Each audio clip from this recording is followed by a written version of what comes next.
over there. French crullers, cinnamon twirls, fallopian fruit flippers. Look at that shit.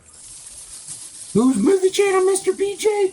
My movie channel, muthafacko. Ha ha ha. Welcome back. PJ's Movie Time. It's Monday. Yeah, we're doing a movie review because we're on YouTube. We're on to where you watch me on TikTok, YouTube, wherever it is. Booyaka. And The Gathering of the Juggalos starts tomorrow. That's right. The Gathering of the Juggalos is going to be there in Thornville, Ohio. It's been there for the last few years. It's been there multiple times. What the fuck is a Juggalo?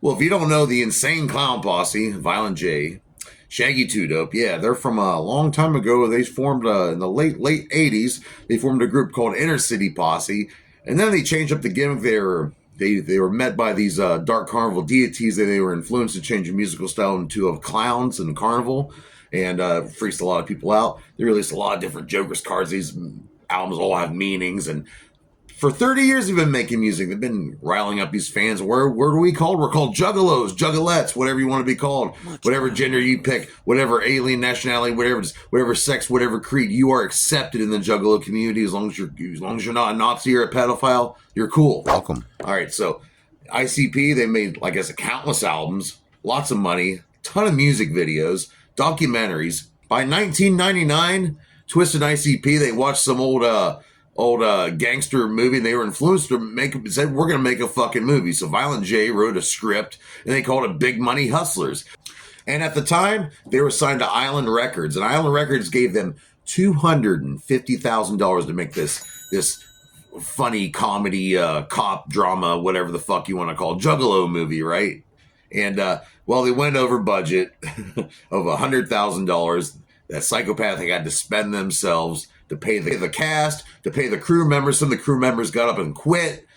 A lot of celebrities were actually in this movie that you would not believe would be a part of it, but they're in this movie. And there's a lot of Juggalo cameos, too. So let's get into it. Big Money Hustlers. Like I said, it came out in the year 2000. So I went back to the old record stores. That's right. They used to have music stores back in the late 90s, early 2000s. And I found a copy of Big Money Hustlers. I knew it was coming out. I was looking where I found it. It was probably for a VHS copy. It was probably about $24, maybe. I think maybe. I don't have the copy anymore. If I do, it's all beat the fuck up. I don't have a VCR. I can't even play it. But me and my homies, we watch this countless times. We know all the lines of the movies. We know all the songs in the movie. It's pretty much like a Rocky Horror Picture Show for the Juggalos. Except it doesn't involve transvestites and aliens. It involves gangsters and drunken cops trying to solve crimes. It's pretty cool. And it has the Ghost of Dolomite in it, too. Yeah. There is a soundtrack for this movie. It has a lot of cool songs there. It has Rock the Dead by Twisted. We have some cool like the song Ninja by ICP, which is one of my favorite ICP songs of all time. Then we have Cotton Candy by ICP. Then we have a pre-Dark Lotus song called Spin the Bottle. It's a great soundtrack, and Mikey Clark did all the score for it. If you don't know, Mikey Clark is a Michigan-based music producer, and he helped ICP. If there weren't for Mikey Clark, I don't think they would be where they are today. So big props to Mike E. Clark. There's also a sequel to Big Money Hustlers. It's actually a prequel. It came out in 2010 called Big Money Rustlers. Show you right. It's like the great granddaddies of all these characters in this movie, and you see what happens there. It's in the Western. Maybe I'll review it next year for PJ's Movie Time. It's also very popular. If you want to watch this movie, it is on Tubi right now. Who stars in this movie? Well, I gotta mention Violent J's real life brother Jumpsteady. He has multiple roles in this movie. He pretty much helped the cinematographer of this movie. He did a lot. He did everything he could. He fed the cast members. He was backstage shampooing everyone's hair, giving foot rubs. Good old Rob doing the things that he does.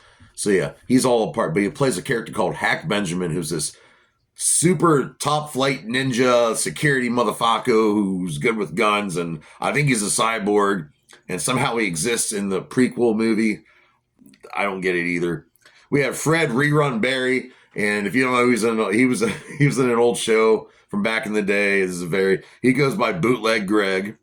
We have WWE Hall of Famer Mick Foley playing Cactus Sack, who's an evil version of Cactus Jack in this movie. He works for Big Baby Sweets. We have Johnny Brennan. If you don't know Johnny Brennan, in the 90s there was this really funny CD the Jerky Boys put out with all these freaking phone pranks and all that, all these silly ass phone calls they made. Look it up on YouTube. But he plays the chief, and also Kamal Ahmed is also in this. He's the other jerky boy. He plays a weird old-looking guy who's trying to get it on with the strippers. Harlan Williams, yes, that Harlan Williams from the classic movie Half Baked. He plays Officer Harry Cox. Love him in this movie. Twisted, Jamie Madrox playing Big Stank. Monoxide playing Little Poot. The two little thug bitches of Big Baby Sweets do whatever he says, including baby oil. We have Shaggy 2 Dope. Yes, one half of ICP playing the San Francisco cop Sugar Bear. And if you didn't know, you see Sugar Bear constantly drinking. Shaggy didn't actually get shit-faced the entire movie. I'm sure he did a little bit, but that isn't actually whiskey. He drank a shitload of apple juice during this shoot. So he was always, I guess he had diarrhea the whole time. We have Big Violent J playing Big Baby Sweets, who's this big mobster gang lord, controls everything in the streets. He's a fucking sinister son of a bitch. He does a great job. And he also plays Ape Boy in the movie. If you didn't know, Ape Boy's this guy in a ape suit who goes around robbing people for money. And Madrox was going to do a dub voice over top of it, but I guess that was going to cost like $8,000 to do that, and they said they couldn't do it. So that's why he has Violent J's voice still as Ape Boy. But hey, this is a 2-part episode, okay? I can't cram everything that I can into one episode for Big Money Hustlers. For this, like I said, this is an epic movie for us juggalos. So this week at the gathering, I'm going to go around and ask members of the juggalo community what their favorite parts of Big Money Hustlers are. So join me here next week for part 2 of the Big Money Hustlers review. Muthafacko.